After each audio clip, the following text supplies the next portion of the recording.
All right, hey guys, we're back. Tour 10 action here. The new holes, the Porthello Cove that you'll see for the upcoming tournament. And here you can see we're getting the par 5. This is maybe my favorite of all this one and the other one.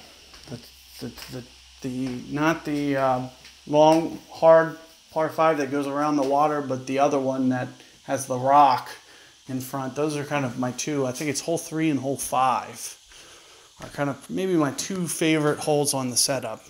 And here you can see with a mega tailwind, you know, it's going to give you kind of some unique capabilities. Here you can see my opponent going with a full driver. Let's see how this works out.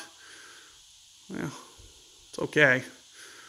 But it is in the sand, so keep in mind that if you do go for that full power shot, that you might end up running out of fairway, and it'd be nice for me to get up to that last fairway.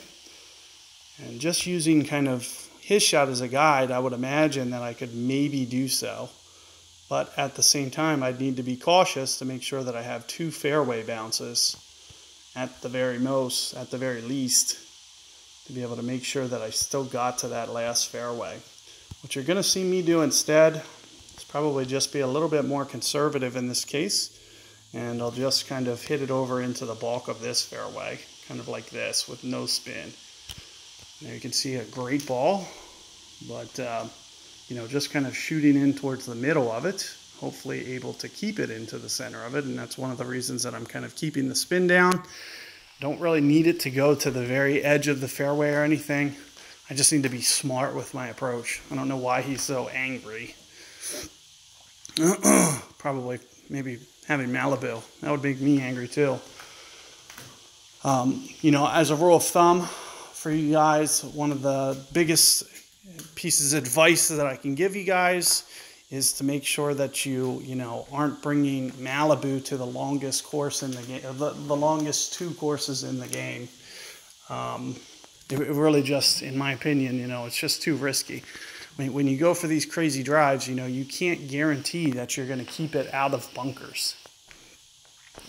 So especially, going for these long tee shots off the tee, and with sand very close on a lot of them, it's just something that you want to be a little careful of. And the way that you're going to see me do this is usually around maybe a 5 backspin shots. I'm also going to play a very min type adjustment with the way that I go, being very careful to make sure that my pull angle is very good here. So there's 5 rings. I'm going to go 8 in this situation where it's a tailwind, and it is going to stretch out, expand a bit. And you can see a nice perfect ball. It just comes in. Probably needed 1 more ring. So that is part of the expansion that I was talking about. I was going beyond min club on my adjustment there. The 8 rings was at least an extra ring more than I need to go at 1.3 per ring. So I was doing that to kind of keep in mind wind effect, and it wasn't quite enough at my min club adjustment. So I did need just maybe 1 more ring, but it also looks like I was, deviating from my line just slightly, pushing it out towards the side.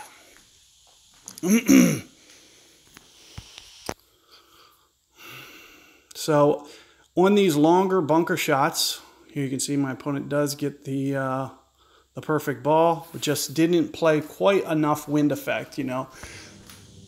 When you set up to do the shots there, you want to make sure that you're playing enough wind just to be a little on the cautious side.